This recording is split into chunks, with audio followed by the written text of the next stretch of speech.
+1 + 2 90% മുകളിൽ മാർക്ക് കിട്ടണോ? ഞാൻ ഈ വീഡിയോയിൽ പറയുന്ന കാര്യം കൃത്യമായിട്ട് ചെയ്താൽ മതി. ഫസ്റ്റ്, ബാച്ചിൽ ജോയിൻ ചെയ്യുക. 2, ബാച്ചിൽ ജോയിൻ ചെയ്തിട്ട് എല്ലാ ലൈവ് ക്ലാസ്സും കൃത്യമായിട്ട് അറ്റൻഡ് ചെയ്യുക. 3, ബാച്ചിലെ എല്ലാ ഫെസിലിറ്റീസിലെ ഏറ്റവും ഇമ്പോർട്ടൻ്റ് ആയിട്ടുള്ള ഫെസിലിറ്റീസ് എങ്കിലും നിങ്ങൾ ഉപയോഗിക്കുക. ഓരോ ചാപ്റ്റർ കഴിഞ്ഞിട്ടുള്ള വർക്ക്ഷീറ്റ്, ഓരോ ചാപ്റ്റർ കഴിഞ്ഞ പ്രീവിയസ് ഇയർ ക്വസ്റ്റൻസ്, ഓരോ ചാപ്റ്റർ കഴിഞ്ഞ് സെലക്റ്റഡ് ആയിട്ടുള്ള NCERT ക്വസ്റ്റൻസ്. ഇത്രയും കാര്യങ്ങൾ ചെയ്താൽ നിങ്ങൾക്ക് 90% മുകളിൽ കിട്ടും. ഇപ്പോൾ നിങ്ങൾ ആലോചിക്കുന്നുണ്ടോ, സാർ ബാച്ചിലെ പ്രൊമോഷൻ അല്ലേ സാർ ഉദ്ദേശിച്ചത്? അല്ല, നിങ്ങൾ ബാച്ചിൽ ജോയിൻ ചെയ്താൽ ഈ സിമ്പിളായിട്ടുള്ള കാര്യങ്ങളിലൂടെ അത് നേടിയെടുക്കാൻ പറ്റും. അത് കൃത്യമായിട്ട് ചെയ്താൽ എത്രയോ കുട്ടികൾ നിങ്ങൾക്കറിയാം അത് നേടിയെടുത്തിട്ടുണ്ട്. കഴിഞ്ഞ വർഷം 21 കുട്ടികളാണ് ഫുൾ മാർക്ക് 520/520 +1 വാങ്ങിച്ചത്. അപ്പോൾ അത് പ്രൂവണാണ്.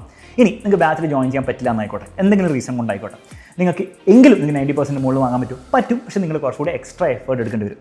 അതിൽ ഫസ്റ്റ് കാര്യം നിങ്ങൾ ചെയ്യേണ്ടത് യൂട്യൂബിൽ ഓരോ ചാപ്റ്റർ 1 ഷോട്ട് ഉണ്ട്, അത് നിങ്ങൾ കാണാം. അതുകൊണ്ട് മാത്രം മതിയാവില്ല, കാരണം 1 ഷോട്ടിൽ ഒരു ഷോർട്ടൺ വേർഷനാണ്. നമ്മൾ ബാച്ചിൽ എടുക്കുന്ന ലൈവ് ക്ലാസ് പോലെ വളരെ ലെങ്തി എന്ന് പറഞ്ഞാൽ ലെങ്ത് കൂട്ടുന്നതല്ല, ഡീറ്റെയിൽ ആയിട്ടുള്ള വേർഷൻ ആയിരിക്കില്ല. അപ്പോൾ നിങ്ങൾ കുറച്ചും കൂടി വർക്ക് ചെയ്യാനുണ്ടാവും.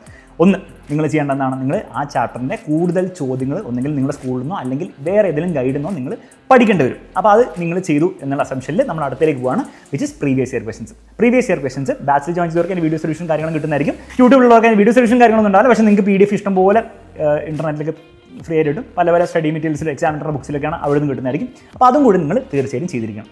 ഇത് കൂടാതെ നിങ്ങൾക്ക് പറ്റുന്ന അത്രയും ചോദ്യങ്ങൾ നിങ്ങൾ മാക്സിമം യൂട്യൂബ് ലൈവിലൊക്കെ വന്നിട്ട് മാരത്തോണൊന്നും അല്ലാത്ത ലൈവിൽ നിന്നൊക്കെ വന്ന് നിങ്ങൾ ചെയ്ത് കഴിഞ്ഞാൽ ഓൾമോസ്റ്റ് ഈ ലെവലിൽ തന്നെ നിങ്ങൾക്ക് എത്താൻ പറ്റും. പക്ഷേ ആകെയുള്ള പ്രശ്നം നിങ്ങൾ കുറച്ചും കൂടി സമയം എടുക്കേണ്ടി വരും, നിങ്ങൾ കുറച്ചുകൂടി എഫേർട്ട് എടുക്കേണ്ടി വരുന്നേ ഉള്ളൂ. അപ്പോൾ എഫേർട്ട് എടുക്കാൻ റെഡി ആണെങ്കിൽ ഏത് രീതിയിലും നിങ്ങൾക്ക് എന്ത് ചെയ്യാൻ പറ്റും, ഈ 90% മുകളിൽ മാർക്ക് വാങ്ങിച്ചെടുക്കാൻ പറ്റും. അതിൽ ഏത് വേണം എന്നുള്ള ആരും എൻ്റെ തീരുമാനമല്ല, നിങ്ങളുടെ തീരുമാനമാണ്. ബാച്ചിലൊക്കെ ആണ് നിങ്ങൾ ജോയിൻ ചെയ്ത് പഠിക്കണമെങ്കിൽ നിങ്ങളുടെ പാത്ത് ഞാൻ നേരത്തെ പറഞ്ഞത് ഈസി ആയിരിക്കും. അങ്ങനെയാണ് അവിടെ കാണാനുള്ള നമ്പർ. ഇപ്പം മറ്റേ ഓണം എക്സാമിൻ്റെ ഓഫറും ഉണ്ട്, ജോയിൻ ചെയ്തോളാം. ബാച്ചിലേക്ക് ഞാൻ ക്ഷണിക്കുന്നു.